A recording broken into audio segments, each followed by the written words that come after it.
ना इधर ना उधर, सीधे मुद्दे पर नजर। और क्या है आज की खबर, आप देखना शुरू कर चुके हैं न्यूज़ 18 पुनीत के साथ। तो हम बात कर रहे हैं एक बार फिर से अमेरिका और ईरान के बीच जो तनातनी चल रही है उसकी। एक दूसरे को धमकियां दी जा रही हैं और अपनी ताकत भी दिखाई जा रही है। लेकिन ताकत दिखाने के साथ साथ अगर दोस्त भी साथ में आ जाए और कह दे कि मेरे दोस्त को अगर छेड़ा तो हम भी छोड़ेंगे नहीं, तो फिर क्या होगा। जी हाँ, ऐसा ही कुछ सुनने को देखने को मिला है। खबरें यही आई हैं और ये खबर आई है रूस की तरफ से। मेरे साथ मेरे सहयोगी आनंद मौजूद हैं, उनसे आज हम चर्चा करने वाले हैं कि रूस की तरफ से क्या कहा गया है, किसके लिए कहा गया है, और ईरान की तरफ से जो समझौते की बात अमेरिका ने कही है उसके बाद ईरान की तरफ से जवाब क्या निकल कर आया है। ये सारी बात हम करने वाले हैं। सीधे आनंद के पास चलते हैं। सबसे पहले बात करते हैं अभी के ताज़ा हालात पर कि क्या हुआ है, और उसके बाद फिर समझेंगे कि रूस की तरफ से क्या कहा गया है। आनंद। बिल्कुल, देखिए, ईरान पर अमेरिका लगातार नकेल कस रहा है और धमकियां लगातार दोनों तरफ से हो रही हैं, चाहे फिर वो ईरान हो चाहे अमेरिका हो। लेकिन जब इसमें तीसरा देश अगर जुड़ जाता है और एक देश के समर्थन में, तो जाहिर सी बात है वो जो युद्ध की जो संभावनाएं होती हैं वो अधिक बढ़ जाती हैं।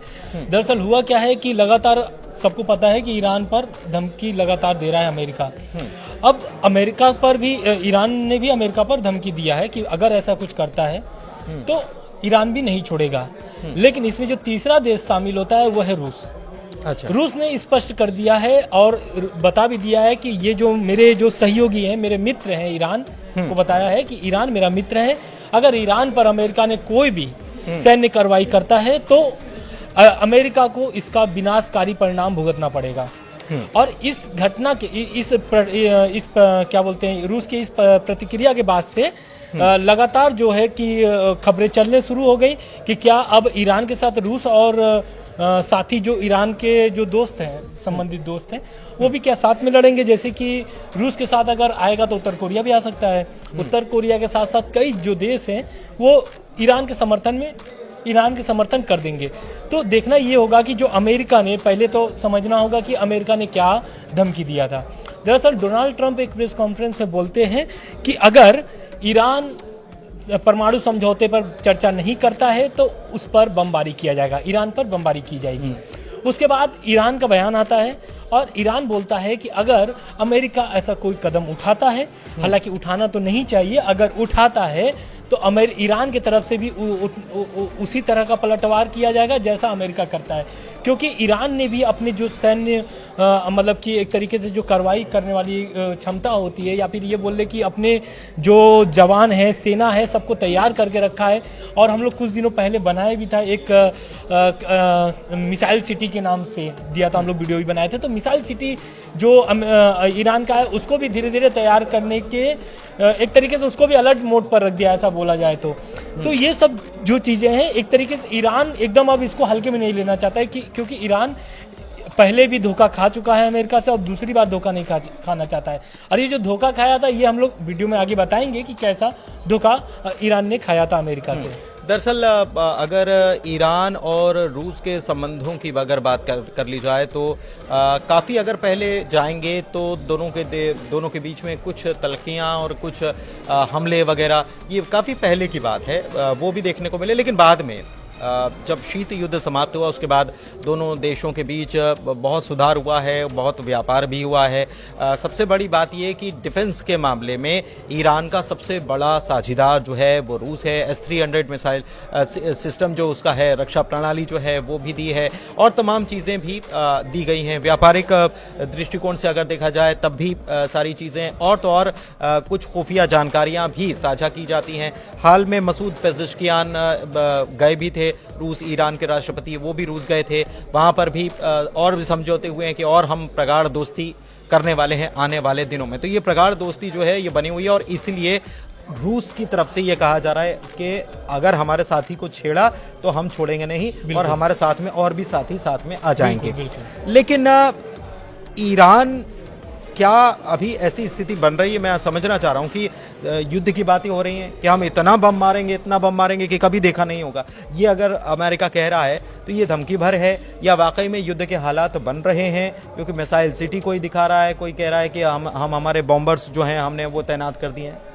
बिल्कुल, देखिए, पहले तो हम लोग को समझना होगा कि जब पहली बार जब ट्रम्प सत्ता में आए हैं उसके बाद से पहली बार क्या करते हैं, डील को लेकर के बातचीत करना चाहते हैं ईरान से, और एक चिट्ठी भी लिखते हैं। और सुप्रीम लीडर जो है ईरान के अयतुल्लाह अली ख़ामनेई के पत्र लिखते हैं और पत्र का जवाब मांगते हैं। पत्र का जवाब ऐसा कुछ आता नहीं है, तब तक भूकंप वाला मामला चल जाता है, क्या ईरान परमाणु परीक्षण कर लिया, ऐसे ऐसे तमाम तरीके का टेंशन में अमेरिका और इजराइल टेंशन करने लगे, बिल्कुल, कि कहीं परमाणु परीक्षण तो नहीं हो गया। उसके बाद ये मामला आता है, तब से मिसाइल सिटी वाला वीडियो जारी कर देता है ईरान।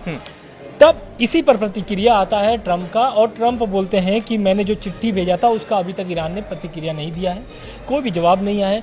तो उसके अब इस सब मामलों के बीच में तब तक ईरान ने अभी ओमान के जरिए चिट्ठी का जवाब भेज दिया है। ख़ामनेई ने जवाब दे दिया है ओमान के जरिए। और जवाब में दिया क्या है, जवाब में बोला है कि अगर अमेरिका दबाव वाली राजनीति करना चाहता है तो दबाव वाले राजनीति में ईरान कोई भी सपोर्ट अमेरिका का नहीं करेगा। सपोर्ट कैसा, जैसे कि अमेरिका चाहता है कि डील हो जाए, अमेरिका चाहता है कि परमाणु समझौता जो डील है वो हो जाए, प्लस तेल वाली जो समझौते हैं वो हो जाए। बहुत सारे जो डील की जो रूपरेखा तैयार किया है अमेरिका ने, उस पर चर्चा करना चाहता है। मतलब लेकिन युद्ध की जो परिस्थितियां बन रही हैं या धमकियां दी जा रही हैं, उसमें कूटनीति का खेल भी चल रहा है। पहले जवाब नहीं दिया जाना, ख़ामनेई की तरफ से पहले ये कहा जाना कि हम तो उनसे बात नहीं करेंगे जो ऐसे धमकी वाले लहजे में बात करेंगे या जो भरोसा तोड़ते हैं उनके साथ हम संबंध नहीं रखना चाहते। दूसरी तरफ एक लेटर भी जारी करना, तो एक कूटनीति का भी खेल चल रहा है। बिल्कुल। और एक चीज और मैं आपसे ये इस चीज को समझना चाह रहा हूँ, जब मैंने ये सवाल किया कि क्या युद्ध जैसी परिस्थितियां हैं या फिर कुछ और चल रहा है और ईरान को भी उस बात की खबर लग गई है। बिल्कुल, देखिए क्या होता है ना कि जब अमेरिका, पहली बात तो अमेरिका जहां भी हाथ लगाता है उस देश को बर्बाद ही कर देता है, ऐसा देखा गया है। और अभी भी देखा ही जा रहा है। लगभग 3 साल से रूस यूक्रेन का युद्ध हो रहा है। इराक को देख लीजिए, इराक देख लीजिए, कतर देख लीजिए, कतर में भी बहुत सारे, अफगानिस्तान हो गया। तो ऐसे करके अब ईरान जानता है कि अगर मैं अमेरिका को थोड़ा सा भी छूट दिया तो ईरान को बर्बाद करने में उसको समय नहीं लगेगा। और बर्बाद करने की जो बात है वो पहले भी कर चुका है, उसके बाद धीरे धीरे सुधरती है स्थिति। और ईरान क्या होता है कि अमेरिका की जो दुश्मन देश है उससे संपर्क बनाता है, दोस्ती संबंध को थोड़ा मजबूत करता है। और आज जाकर के अगर रूस सपोर्ट कर रहा है खुले मंच पर आके ईरान का, तो कहीं ना कहीं उसके बहुत मीठे संबंध हैं, तब जाकर के ईरान का सपोर्ट कर रहा है। बहुत लंबा वक्त लगा है। दूसरी बात रह गई अमेरिका और चिट्ठी वाली बात के बाद, तो चिट्ठी वाली बात इसलिए क्योंकि हमेशा ट्रंप क्या करते हैं, पहली बात तो ट्रंप 2016 में आते हैं तो ओबामा वाला जो डील वाला आ रहा था उसको खारिज कर देते, कहते ये तो कोई काम की नहीं, खुद ही हम अलग हो जा रहे हैं, खुद ही अलग हो जाते हैं। लेकिन अब उसी डील को क्यों लेके आना चाहते हैं, क्यों? क्योंकि ये जो डील थी ओबामा वाली डील यही थी कि जो ईरान है वो तेल जो बेच रहा है उस पर प्रतिबंध, पहले बात की जो प्रतिबंध लगी थी उसको लेकर के डील आया था कि भाई अगर आप डील कर लेते हो तो आपका जो प्रतिबंध है वो हटा दिया जाएगा। डील में 5 देश शामिल थे, खाली अमेरिका नहीं था। उसमें मुख्य रूप से अमेरिका के बाद अगर था कोई देश तो वो था ब्रिटेन। अब ये 5 देश क्या करते हैं कि बातचीत करते हैं, डील की बात होती है, तब तक ओबामा की छुट्टी हो जाती है सत्ता से।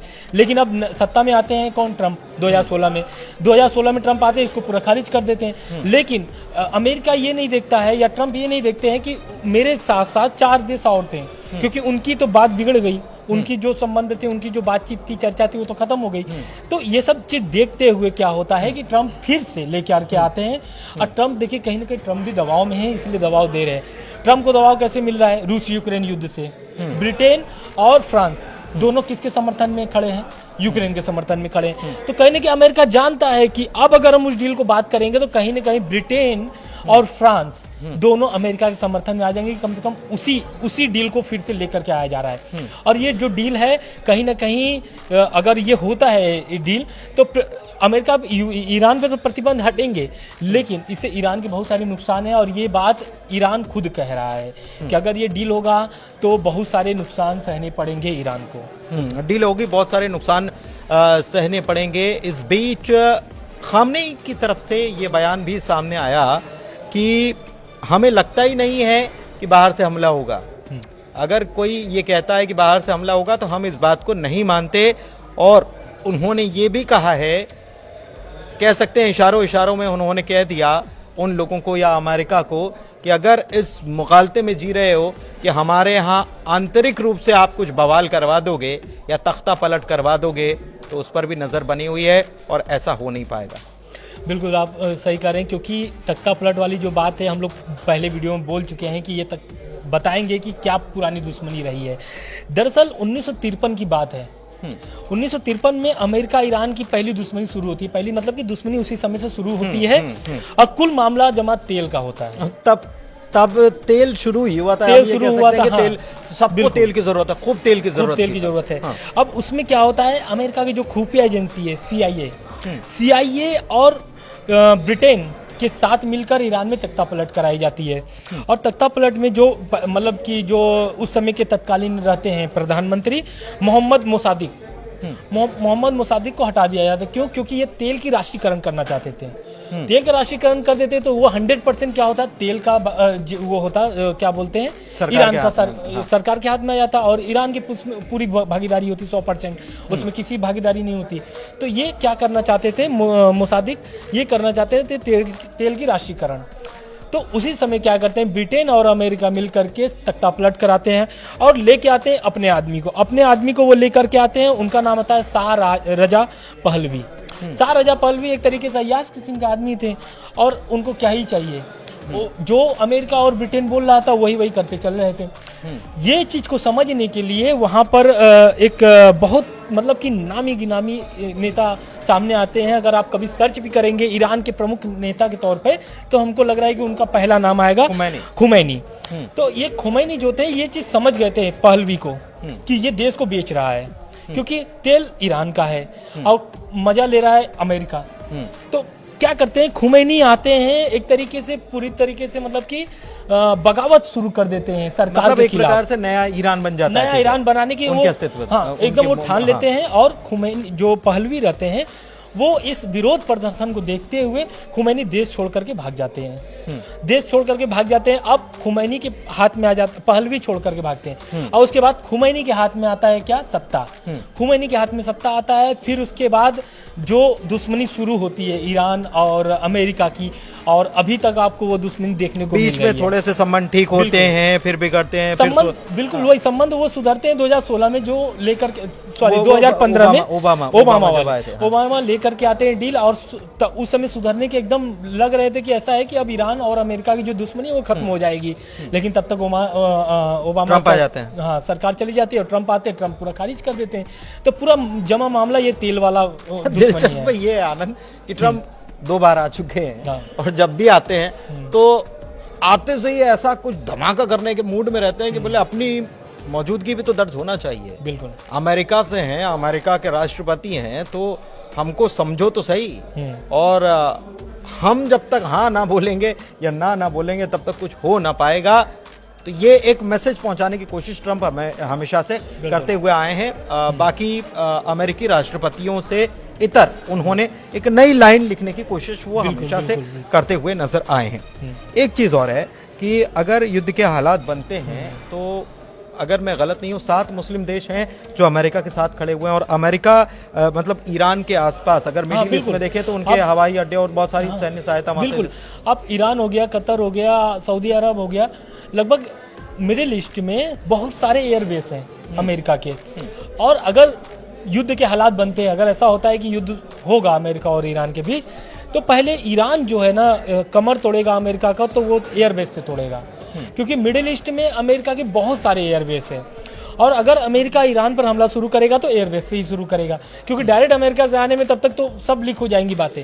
अगर एयरबेस से हमला शुरू करता है ईरान के ऊपर, तो जाहिर सी बात है ईरान भी उसी टाइप से अपनी तैयारी बांध करके चल रहा है कि अगर अमेरिका हमला करता है तो पहले सभी एयरबेस को बर्बाद करेगा, मतलब वो टारगेट करके रखा। लेकिन इस बीच दिलचस्प बात यह है कि एक खबर और आई कि अमेरिका ने इन एयरबेस की जगह पर हिंद महासागर में डिएगो गार्सिया एयरबेस है, और वो है ईरान से 4700 किलोमीटर दूर, और वहां से तैयारी शुरू कर दी है। उनके स्टेल्थ बॉम्बर्स जो हैं, B-2 स्टेल्थ बॉम्बर्स जो हैं वहां से, इसीलिए क्योंकि ये बैलिस्टिक मिसाइल की जद में नहीं आता, 4700 किलोमीटर बैलिस्टिक मिसाइल की जद में नहीं आता, तो ये तैयारियां वहां पर शुरू कर दी गई हैं। तो उससे एक स्थिति और बनती है। लेकिन अभी हाल में ईरान की तरफ से मिलिट्री एक्सरसाइज हुई थी, अभी एक 25 तारीख को ही, और इसके पहले आपको याद होगा हमने बात की थी कि चाइना और रूस के साथ मिलकर भी इन्होंने अरब खाड़ी में हुई थी और तीनों देश करके मिल करके सैन्य अभ्यास भी किया। किए थे। बिल्कुल। तो सैन्य अभ्यास किया, सैन्य अभ्यास से ताकत भी दिखा दी और ये भी समझा दिया कि अगर आप सत्ता पलट की बात मैं कह रहा था, क्या अमेरिका ये कोशिश, क्योंकि ट्रंप ये कह चुके हैं कि हमको युद्ध नहीं लड़ना, हम चाहते हैं कि बातचीत से मामला सॉल्व हो जाए, क्योंकि ये भी खबर आई थी कि नेतन्याहू ने कहा था कि आप बोलो, हमने उनके परमाणु जो सेंटर्स हैं वो टारगेट करके रखे, हम हमला कर देते हैं, हथियार दे दो, बस हमको मिसाइलें चाहिए इतनी दूर तक मार करने वाली। बिल्कुल। आप इसी बात पर लेकर के अमेरिका, ईरान का भी बयान है। ईरान बोलता है कि अमेरिका हमें मजबूर कर रहा है कि मैं परमाणु बम बना लूं। और ये ईरान के जो है नेता हैं, उन्होंने बोला है कि अगर अमेरिका का लगातार इसी तरह दबाव बनता रह गया और इसी तरह दबाव की राजनीति अगर अमेरिका करता रह गया तो मुझे मजबूरी में ही परमाणु बम बनाने की योजना बनानी पड़ेगी। एक मतलब ऐसा प्रतिक्रिया, वो तो पहले ही बोलता है कि हम परमाणु बम नहीं बना रहे हैं, लेकिन अगर ईरान को मजबूर किया जा रहा है तो परमाणु बम बनाने में इसको कोई देरी नहीं लगेगी। लेकिन एक चीज़ और कि रूस ने कह दिया कि भाई हम साथ में खड़े हुए हैं और अगर हमारे दोस्त की तरफ देखोगे तो हम भी छोड़ेंगे नहीं। चीन की तरफ से बयान नहीं आया। मैं इसलिए कह रहा हूं क्योंकि टैरिफ वॉर को लेकर के चीन पहले से ही गुस्से में नाराज बैठा हुआ, और चीन ने यह भी कह दिया था आनंद कि आप टैरिफ वॉर छेड़ लो या कोई भी वॉर छेड़ लो, फिर हम उसके लिए तैयार हैं। तो क्या बीते दिनों चूंकि मिलिट्री एक्सरसाइज इन्होंने की है, तो उसके बाद क्या ये हम मान सकते हैं कि चीन भी साथ में आके खड़ा हो सकता है ईरान? बिल्कुल। देखिए, अगर लड़ाई होता है, अगर युद्ध शुरू होता है, मुझे लगता है कि लड़ाई शुरू होने से ज्यादा ये है कि अभी कौन किसके साथ खड़ा है और कौन कितना प्रेशर बना सकता है। क्योंकि देखिए, रूस अगर खुले मंच पर सपोर्ट कर दिया ईरान को तो जाहिर सी बात है चीन को आना पड़ेगा। क्यों? क्योंकि चीन और रूस जो है यूएन में क्या बोलते हैं, वीटो पावर में है, और चीन कभी भी रूस का साथ नहीं छोड़ना चाहता है। क्योंकि जिस तरीके का अमेरिका चीन पर भी बहुत सारे दबाव बनाए हुए, बहुत सारे क्या बोलते हैं वॉर, जो टैरिफ ऑफ वॉर की बात कर रहे हैं, तो वहाँ पर ये लोग का तो बहुत शुरू से स्टार्टिंग से ही चल रहा है। बिजनेस को लेकर के हमेशा अमेरिका और चीन लड़ते भिड़ते रहते हैं।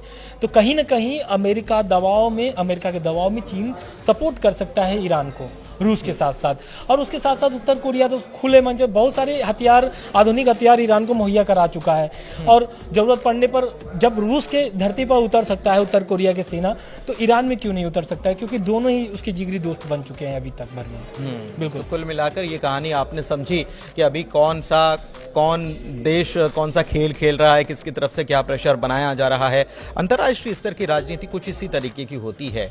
वहां पर बयानों के भी मायने होते हैं और कौन साथ में आकर खड़ा हो गया है, उसके बाद परिस्थितियां बदल जाती हैं। ये बार बार कहा जाता है कि अगर हमारी तरफ देखा तो अच्छा नहीं होगा, हम इतने बम मारेंगे, हम उतने बम मारेंगे, हमारे पास ये ताकत है, हमारे पास वो ताकत है। लेकिन इतना आसान नहीं होता किसी भी वॉर को छेड़ना, क्योंकि वॉर से ज़्यादा ट्रेड इम्पॉर्टेंट है, ट्रेड ज़रूरी है, व्यापार ज़रूरी है। बार बार हम ये कहते हैं कि दुनिया व्यापार से चलती है, वॉर से नहीं चलती है। खैर, इस वीडियो में फिलहाल के लिए बस इतना ही। चर्चा कैसी लगी बताइएगा ज़रूर कमेंट करके। साथ ही में आपको वीडियो अच्छा लगा तो अपने लोगों के साथ, साथियों के साथ शेयर ज़रूर कीजिए। हमारे चैनल को सब्सक्राइब कीजिए और ख़बरों पर नज़र बनाए रखने के लिए न्यूज़ 18 मध्य प्रदेश छत्तीसगढ़ देखते रहिए। धन्यवाद।